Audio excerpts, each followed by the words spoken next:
Hi, this tutorial is on ports.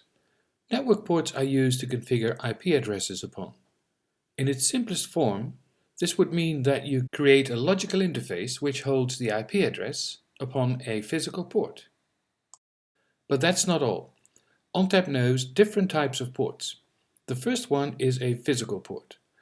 Physical port is a network port in a node and is named E0A, E0B, etc. And then, if you have a second card, that would mean E1A, E1B, and so on. The next type would be interface groups, which is virtual. So it's a software solution that can contain multiple physical ports. The advantage of this is that you can have more bandwidth by grouping ports as well as more redundancy. Losing a physical port then means that you do not lose connectivity. There are three types of interface groups: single mode, static multimode, and multimode LACP.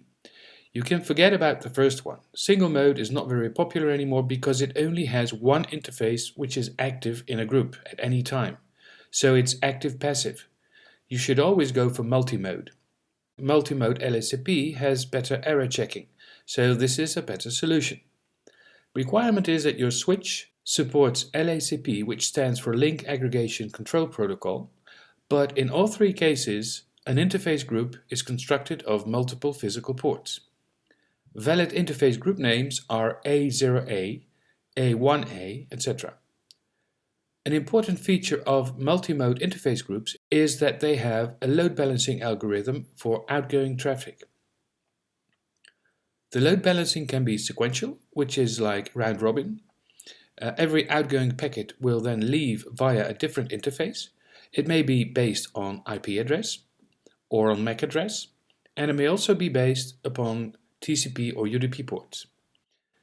This load balancing obviously is used to better spread the load across the ports in an interface group. The second type of virtual ports is VLANs. VLANs have to be connected to a switch port that has the same VLAN configuration to logically segment your network.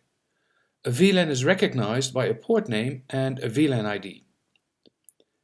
VLANs can be configured upon interface group ports as well as on physical ports.